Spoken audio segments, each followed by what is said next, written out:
Hi, my name is Fred Taub, author of the book Boycotting Peace, where I detail the story of the Arab boycott of Israel and its associated boycott, divestment, sanctions campaign against Israel. And I'm here today with another in our series of the top 10 biggest lies about the BDS campaign. Today, we're focusing on lie number 5, that the IDF, the Israeli army, is responsible for Rachel Corrie's death. You know, it's an interesting story, but the Palestinians, the BDSers, only tell you part of the story.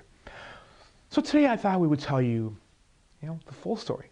You see, Rachel Corrie was a Seattle-based college student who went with her BDS friends to the Palestinian territories in support of BDS, where they knew a house was going to be destroyed. A house for terrorists. Well, Israel's policy is, and has been, if you're a terrorist, we will destroy your house because we don't want your house becoming the focal point of martyrs, encouraging more terrorism. So, everybody in Gaza knew. I'm not sure if Rachel Corrie knew because she doesn't speak Arabic, or didn't speak Arabic, I should say. But people knew IDF was going to come when everyone was told to get out of the way. So what did her friends do? Her friends hid her so the bulldozer could not see her. And unlike the great movies of the past, the silent movies where the lady's tied to the railroad track and the train is coming, and at the last second the hero comes and unties the girl and takes her away and saves her life. Her friends, her so-called friends that is, didn't do that. They allowed her to be run over so the bulldozer couldn't see her. They put her where the bulldozer couldn't see her, and guess what? She was killed. But that harkens to the story, the legal story that is. It comes from the Bible. That's all over the world in the law. You can't put a stumbling block in front of somebody.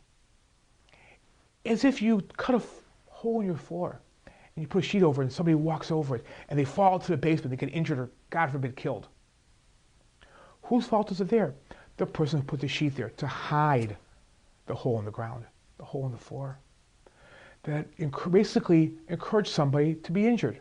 You're responsible for that kind of injury. That's what happened to Rachel Corrie. They allowed her to be injured, her so-called friends. They don't tell you that part. That was 2003. In 2010, they tried it again. This time, thankfully, they failed. You see, in the famous Gaza flotilla, there's one particular person on the ship that was boarded by the Israelis. Of course, the Israelis boarded, they used paintball guns. They didn't want to hurt civilians. But one of the people who boarded the ship before it set sail to go to Gaza is a guy named Ken O'Keefe, a former Marine who wanted to train Hamas terrorists on how to kill Israelis. Apparently, they didn't really need him so much because, well, if they really wanted him, they would have brought him in through the Gaza border with Israel, where trucks were bringing food in every single day. Or they would smuggle them through a tunnel from Egypt.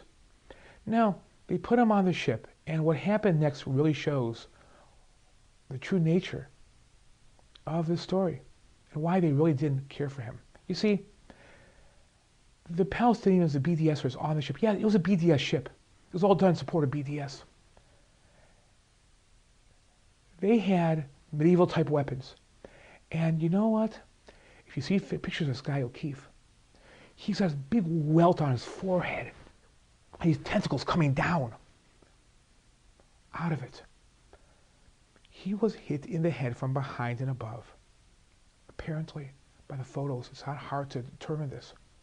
With the same kind of weapon that the Palestinians, the BDSers, and their friends were using on that ship. I detail this in my book, the whole story. You know, the only thing I can determine from this is that they wanted him to be dead. They wanted to kill this U.S. Marine, former Marine, in the name of PR, but he, didn't take it. A little stronger than that.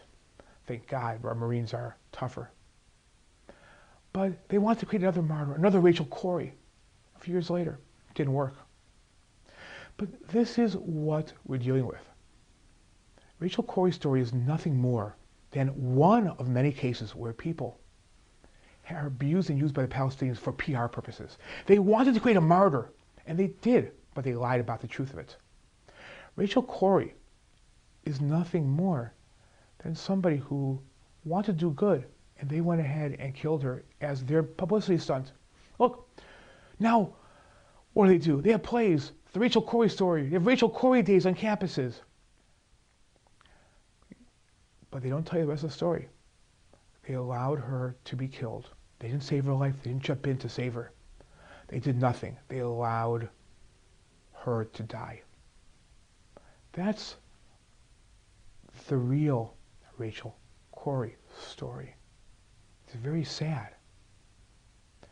And it certainly proves that the story the Palestinians tell, the BDSers tell, it's the BDS movement's case, is a lie. I'm Fred Taub, author of the book Boycotting Peace, where I detail this. Thank you.